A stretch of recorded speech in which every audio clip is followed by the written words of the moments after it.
Hi అండి, ఈరోజు వచ్చేసి ఊటీలో ఫస్ట్ డే. ఈరోజు మేము ఊటీ లేక్ చూడడానికి వచ్చాము.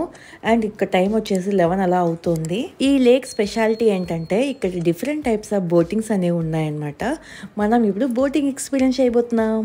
ఇక్కడ వచ్చేసి speed boats, normal boats and pedal boats కూడా అవైలబుల్లో ఉంటాయి. మేము వచ్చేసి పెడల్ బోట్స్ చూస్ చేసుకున్నాము. దానికి కాస్ట్ వచ్చేసి 200 రూపీస్ పర్ హెడ్.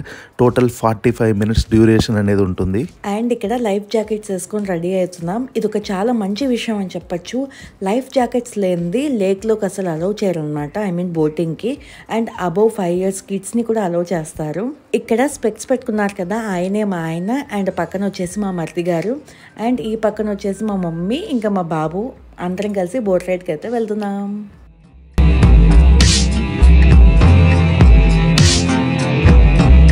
ఇక్కడ పెడల్ బోటింగ్ అనే బిల్డప్ తప్ప కేవలం నేను మా తమ్ముడు మాత్రమే తొక్కుతున్నాము. వాళ్ళిద్దరు హ్యాపీగా రిలాక్స్ అవుతున్నారు. వాళ్ళ తీరిపోయింది మా ఇద్దరికి.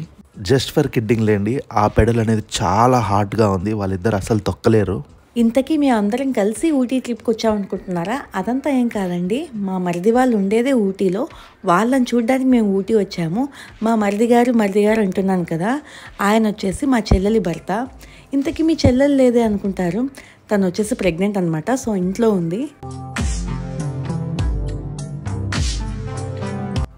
ఊటీకి వచ్చిన ప్రతి టూరిస్ట్ ఈ ఊటీ లేక్ అనేది విజిట్ చేయాలి. ఎందుకంటే ఇది చాలా బాగుంటుంది. ఇక్కడ బోటింగ్ ఎక్స్పీరియన్స్ అనేది కూడా చాలా వండర్ఫుల్గా ఉంటుంది. యాక్చువల్గా ఫస్ట్ ప్లేస్ వచ్చేసి పైకారా లేక్ అని ఉంటుంది. దాని తర్వాత ఈ ఊటీ లేక్ చాలా బాగుంటుంది.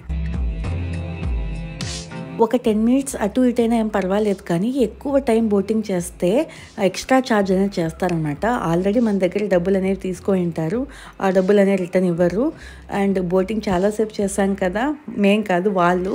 సో ఇంకా తినడానికి అయితే వచ్చామన్నమాట. ఇక్కడ ఇలాంటి ఫుడ్ స్టాల్స్ ఉంటాయి, చిన్న చిన్నవి. అండ్ సమ్ రెస్టారెంట్స్ కూడా ఉన్నాయి. అండ్ ఇక్కడ ఫోటో షూట్స్ చేసుకోవచ్చు. అలానే బోటింగ్కి వెళ్ళని వాళ్ళు హాయిగా కూర్చొని వ్యూ పాయింట్ అనేది చూడొచ్చు.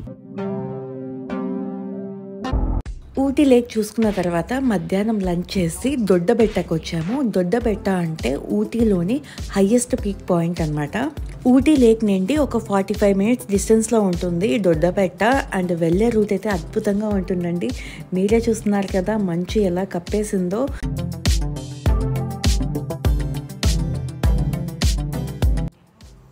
ఇది వచ్చేసి దొడ్డబెట్ట పార్కింగ్ ప్లేస్ అండి. ఇక్కడ నుంచి మనం 15 minutes వాకింగ్ చేసుకుంటూ పీక్ పాయింట్కి వెళ్ళాలి. దారి చుట్టూ ఇక్కడ మనకు స్టాల్స్ అనేవి ఉంటాయి. హ్యాపీగా మనకు కావాల్సింది తినుకుంటూ పీక్ పాయింట్కి చేరుకోవచ్చు. ఇంకా తిండి కనిపిస్తే ఇంకా నా కళ్ళన్నీ అటువైపే వెళ్తాయి అనమాట. చిరుతిండ్లు అంటే అంత ఇష్టము. ఫస్ట్ టైం నేను ఇక్కడ కంజుపిట్ల గుడ్లు అయితే చూశాను. కంజుపిట్ల తినడం చాలాసార్లు చూసాను, కానీ గుడ్లు చూడడం ఇదే మొదటిసారి. అండ్ ఇక్కడ నేను ఆమ్లెట్ కూడా తిన్నాను అనమాట. ఆ వీడియో కూడా మన ఛానల్లో ఉంది. ఎవరైనా ఇంట్రెస్ట్ ఉంటే వెళ్ళి చూడండి నా ఎక్స్పీరియన్స్ ఎలా ఉంది అది తిన్న తర్వాత అనేసి. ఇదేనండి హైయెస్ట్ పీక్ పాయింట్. టైం వచ్చేసి 2 అవుతుంది. అందుకే ఫాగ్ చాలా తక్కువ ఉంది. అదే ఎర్లీ మార్నింగ్ అయితే ఫాగ్ చాలా ఎక్కువ ఉంటుంది. కింద నుండి వ్యూ బాగుంటుంది. ఇంకా టవర్ ఎక్కి కూడా చూడొచ్చు. టవర్ ఎక్కితే ఇలా టెలిస్కోప్స్ ఉంటాయన్నమాట. టెలిస్కోప్స్ ద్వారా ఇంకా బాగా క్లియర్గా కనిపిస్తాయి. మా టైం ఏంటంటే ఆ రోజు టెలిస్కోప్ వ్యూ అనేది లేదు, క్లోజ్ చేశారు. అండ్ ఇలా మొత్తం రూమ్ లాగా ఉంటుంది. తర్వాత ఇక్కడ మంకీస్ అయితే చాలా ఎక్కువగా ఉంటాయి. మనం ఈటబుల్స్ తీసుకున్నామంటే మాత్రం మనల్ని వదిలిపెట్టవు ఇచ్చేంత వరకు. దొడ్డబెట్ట కంప్లీట్ చేసుకున్నాము. ఇక్కడ దారిలో మాకు ఒక చిన్న వ్యూ పాయింట్ కనిపించింది. ఇక్కడ చాలా షూటింగ్స్ జరిగాయంట. ఇక్కడ జస్ట్ 15 minutes టైం స్పెండ్ చేసాము. అండ్ తర్వాత చాక్లెట్ ఫ్యాక్టరీకి వెళ్ళాల్సి ఉంది. సో తొందరగా రిటర్న్ అయ్యాము. అండ్ మా ఆయన ఇక్కడ ఏదో ట్రై చేస్తున్నారు, ఏదో ఫిల్మీ షూటింగ్ చేయడానికి. లోపలికి వెళ్ళి మళ్ళీ భయపడి తిరిగి బయటకు వచ్చారనమాట. అండ్ ఇలాంటి మోర్ వీడియోస్ కోసం మా ఛానల్ సబ్స్క్రైబ్ చేసుకోండి. అండ్ ఈ వీడియోని లైక్ చేయండి. అండ్ మా ప్రతి వీడియోని ఫాలో అవ్వండి. See you next vlog. Bye.